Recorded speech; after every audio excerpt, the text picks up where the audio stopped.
Hello, आज हम लोग पढ़ेंगे क्लास 6 के सामाजिक, आर्थिक और राजनीतिक जीवन के चैप्टर 1 विविधता की समझ। इसमें हम लोग जानेंगे विविधता किसे कहते हैं, विविधता के महत्व को, असमानता को और समानता के अधिकारों को। तो सबसे पहले हम जानते हैं विविधता किसे कहते हैं। तो हमारे राष्ट्र में कई धर्मों के लोग रहते हैं, जिसके रंग रूप अलग हैं, उनकी संस्कृतियाँ अलग है, पहनावे से लेकर खान पान, पर्व त्योहार सभी चीज़ों में विविधता देखने को मिलती है। तो यही विविधता है जिसे हम कहते हैं अलग अलग धर्मों, संस्कृतियों और रंग रूपों से जुड़े लोगों को ही हम विविधता की श्रेणी में रखते हैं या कहते हैं कि हमारा राष्ट्र विविधताओं वाला राष्ट्र है। धर्म के आधार पर हम देखें तो हिंदू, मुस्लिम, सिख, ईसाई, बौद्ध, जैन कई धर्मों के लोग हमारे भारत राष्ट्र में रहते हैं। उसकी संस्कृतियाँ भी अलग अलग होती है।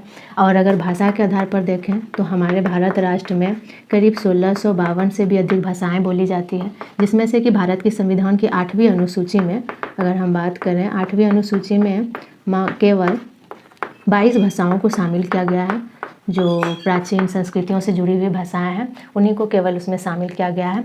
और अगर वहीं त्योहारों की बात करें या पर्व की बात करें तो पश्चिम बंगाल में प्रत्येक वर्ष जो है दुर्गा पूजा धूमधाम से मनाया जाता है। वहीं महाराष्ट्र की बात करें तो महाराष्ट्र में गणेश उत्सव मनाया जाता है। बिहार की बात करें तो बिहार में छठ पर्व एक प्रसिद्ध उत्सव है।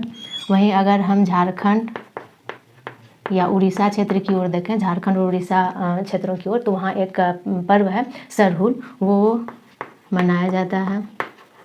इसके अलावे अगर हम बात करें उड़ीसा और इसके दक्षिण भारत की ओर, दक्षिण पूर्वी भारत की ओर, और उसके साथ ही केरल की बात करें तो केरल में एक प्रसिद्ध पर्व है ओणम, और उसको प्रसिद्धि दिलाती है वहाँ नौका दौड़ की प्रतियोगिता।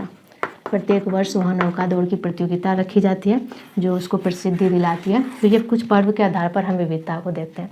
इसके अलावा भी वहाँ के भोजन के आधार पर भी विविधता देखने को मिलती है। अगर हम भोजन के आधार पर लें, पश्चिम बंगाल में जहाँ देखें हम, मछली चावल एक प्रसिद्ध भोज्य पदार्थ है, मछली और चावल।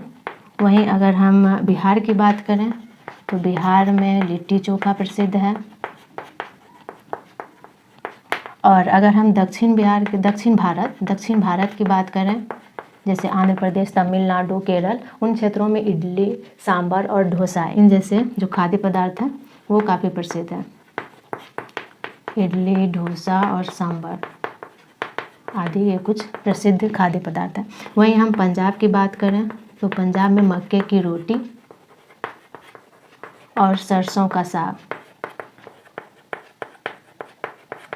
ये प्रसिद्ध भोजन है। तो हम देखते हैं कि भारत में भाषा, धर्म और जाति के आधार पर विविधता है ही, यहाँ पर अन्य कई आधार है जैसे पर्व और भोजन, उसके आधार पर भी विविधता देखने को मिलती है। अब हम देखते हैं विविधता के महत्व को। तो विविधता जो है वो हमारे राष्ट्र में महत्व लाती है, यह हमें मौका देती है कई संस्कृतियों और धर्मों को सीखने और समझने का। तो विविधता के महत्व की बात करें तो यह हमें मौका देता है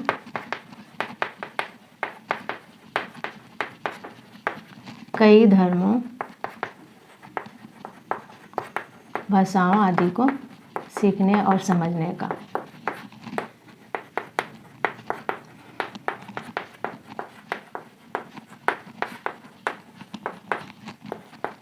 जिससे कारण हमारा जो जीवन होता है वो समृद्ध होता है।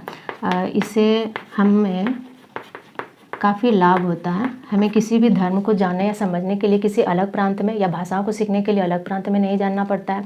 अलग अलग उनकी संस्कृतियों को हम अपने राष्ट्र के अंदर ही रहते हुए सीख पाते हैं। तो ये हमें एक बहुत ही बड़ा मौका देता है जो कि उसको धर्म और भाषाओं को सीखने और समझने का। तो ये विविधता जो है हमारे लिए काफ़ी मौके लाता है। इसी आधार पर अगर हम देखें बिहार की विविधता को, तो बिहार में भी कई तरह की विविधता देखने को मिलती है। तो बिहार की विविधताओं को हम देखते हैं।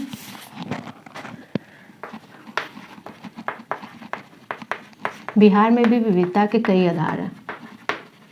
अगर हम भाषा के आधार पर देखें तो वो भी दिखता है, और पर्व के आधार पर, धर्म के आधार पर देखें तो बिहार में जैसे कि बौद्ध और जैन धर्म के उत्पत्ति का केंद्र माना जाता है। वहीं एक बहुत बड़ी संख्या हिंदू, मुस्लिम और अन्य धर्मों के लोग यहाँ पर रहते हैं। तो धर्म के आधार पर यहाँ विविधता देखते हैं, यहाँ कई धर्मों के लोग जो है रहते हैं। यहाँ कई धर्मों से जुड़े लोग हैं। और वहीं अगर भाषा की बात करें तो भोजपुर ज़िले में अगर हम देखें तो भोजपुर ज़िले में भोजपुरी भाषा बोली जाती है। वहीं अगर हम मिथिलांचल क्षेत्रों को देखें, मिथिलांचल क्षेत्रों में मैथिली भाषा बोली जाती है। इसी तरह अन्य कई भाषाएं जो है वो बिहार राज्य में बोली जाती है। जैसे अगर हम बात करें तो मगही, अन्य भाषाएं जो है वो अन्य अलग अलग, वज्जिका, अंगिका आदि कई भाषाएं बोली जाती हैं, जो कि भाषा के आधार पर बिहार जैसे एक छोटे से राज्य में विविधता को दर्शाता है।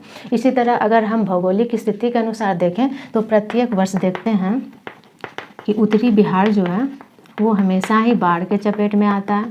वहीं अगर हम दक्षिणी बिहार की बात करें तो उसके कई क्षेत्र जो होते हैं वो प्रत्येक वर्ष सुखाड़ के चपेट में आता है, और ये काफ़ी वहाँ पर विविधता को लाता है, उसकी जीवन शैली पे प्रभाव डालता है, उसके जलवायु पे प्रभाव डालता है। जैसे कि वहाँ के लोगों के फसलों में भी अंतर आता है, कहीं खरीफ फसल तो कहीं रबी फसल के लिए जो होते हैं वो जलवायु उपयुक्त होते हैं। तो ये उत्तरी बिहार और दक्षिणी बिहार के बीच अंतर को दिखाता है।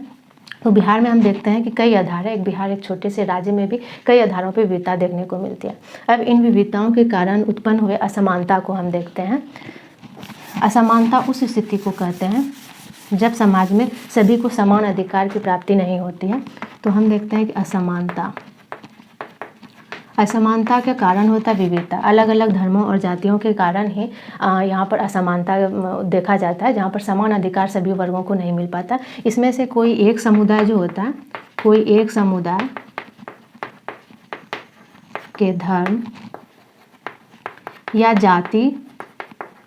या जाति से जुड़े लोग जो होते हैं वो श्रेष्ठ पद पाते हैं समाज में। समाज की ये स्थिति बन जाती है कि उसमें से एक जो समुदाय होता है वो दूसरे समुदाय के अधिकारों का हनन करता है या उसके अधिकारों को समाज में नहीं दिया जाता। तो इस स्थिति को हम असमानता कहते हैं, जहाँ सभी को समान अधिकार नहीं दिया जाता। ये कई आधारों पर देखा जाता है, धर्म के आधार पर, जाति के आधार पर, रंग रूपों के आधार पर। ये कई आधार है जिसके आधार पर हम अपने समाज में असमानता को देखते हैं। जैसे कि जाति के आधार पर हम देखें तो पुराने समय में अगर प्राचीन काल में जाएं तो वहाँ पर कई दलित वर्गों को जो है किसी मंदिरों या विद्यालयों में प्रवेश करने की मनाही थी, उसे प्रवेश करने नहीं दिया जाता था। तो ये एक बड़ी असमानता को दिखाता है। तो असमानता के कई अन्य रूप भी हैं, उसको भी हम देखते हैं। असमानता के ये कुछ बड़े रूप है। असमानता के कई अन्य भी रूप देखने को मिलती है। अगर हम लिंग आधार पर बात करें तो महिला और पुरुष में असमानता देखने को मिलती है। वहीं अगर हम रंग रूप के आधार पर देखें तो गोरे और काले में विविधता देखने को मिलती है या असमानता देखने को मिलती है। अगर हम धन के भी आधार पर देखें तो अमीर और गरीब में समाज में असमानता देखते हैं हम। और अगर जाति के आधार पर देखते हैं तो दलित और सवर्णों में असमानता देखने को मिलती है। तो असमानता के कई बड़े और छोटे रूप हैं जिसके कारण समाज में लोगों के बीच भेदभाव किए जाते हैं या उसके अधिकारों का हनन किया जाता है। तो असमानता के कारण को अब देखते हैं। हमारे समाज में असमानता के कई रूप के साथ साथ उसके कई कारण भी हैं। असमानता के सबसे बड़े कारण को देखें तो वह होता है स्वार्थ। स्वार्थ वैसे ही कोई समुदाय या किसी धर्म से जुड़े लोग या किसी जाति से जुड़े लोग अपने वर्चस्व को समाज में कायम रखने के लिए ही इस भेदभाव को उत्पन्न करते हैं या असमानता उस स्थिति में उत्पन्न होती है। तो स्वार्थवश या रूढ़िवादी सोच या अंधविश्वास, ये कुछ कारण हैं जिसके आधार पर हम समाज में असमानता देखते हैं। रूढ़िवादी सोच या अंधविश्वास कुछ बने होते हैं समाज में, पुरानी सोच होती है जो किसी एक वर्ग या समुदाय के लोगों को समाज में ऊंचे स्थान देते हैं। तो ये असमानता का एक मुख्य कारण हो जाता है। अब हम देखते हैं वर्तमान समय में हमारे संविधान या हमारे कानून में दिए गए अधिकार, समानता के अधिकार को। अभी वर्तमान समय में हमारे संविधान के कानून में समानता का अधिकार दिया गया। समानता के अधिकार के लिए कई नेताओं ने, कई महापुरुषों ने लंबी लड़ाई की। इसमें से हमारे डॉक्टर भीमराव अंबेडकर जी का सबसे प्रमुख नाम आता है। भीमराव अंबेडकर जी का, जिनका जन्म 1891 में हुआ, 1956 ईस्वी, एक लंबी लड़ाई तक ये रहे और एक लंबी लड़ाई इन्होंने दलितों के हितों के लिए किया था और इसके बाद इन्होंने दलितों को समान अधिकार दिलाया है और दलितों के साथ साथ अन्य वर्गों को भी असमानता ना झेलनी पड़े, समाज में समान अधिकार मिले, इसके लिए कानून में अधिकार दिलाया। तो वर्तमान समय में हमारे संविधान में जो है वो किसी भी आधार पर, हमारा कानून या संविधान जो है वो किसी भी हमारे राष्ट्र के अंदर रहने वाले लोगों के बीच किसी भी जाति या धर्म या संस्कृति के आधार पर भेदभाव नहीं करती है, उन्हें समान अधिकार दिया जाता है। तो ये जो है असमानता को ख़त्म करता है और हमें समानता का अधिकार को दिलाता है। तो इस तरह से हमने अपने चैप्टर विविधता की समझ में हमने जाना विविधता किसे कहते हैं, अलग अलग रंग रूपों से जुड़े या धर्मों और संस्कृतियों से जुड़े लोगों को हमारे समाज में रहने की स्थिति को ही विविधता कहते हैं।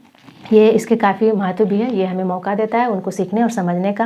बिहार में भी कई तरह की विविधता देखने को मिलती है और असमानता, इसी विविधता के कारण उत्पन्न भेदभाव को हम असमानता कहते हैं। असमानता के सबसे बड़े कारण रूढ़िवादी सोच और स्वार्थ को देखते हैं, लेकिन अभी वर्तमान समय में हमें समानता का अधिकार मिला है, जिसके आधार पर किसी भी धर्म या जाति या लिंग के आधार पर राष्ट्र किसी में भी भेदभाव नहीं करती, सभी को समान अधिकार मिला है। तो यहीं पर हमारा विविधता की समझ का चैप्टर खत्म होता है। मिलते हैं अगले चैप्टर के साथ अगले वीडियो में।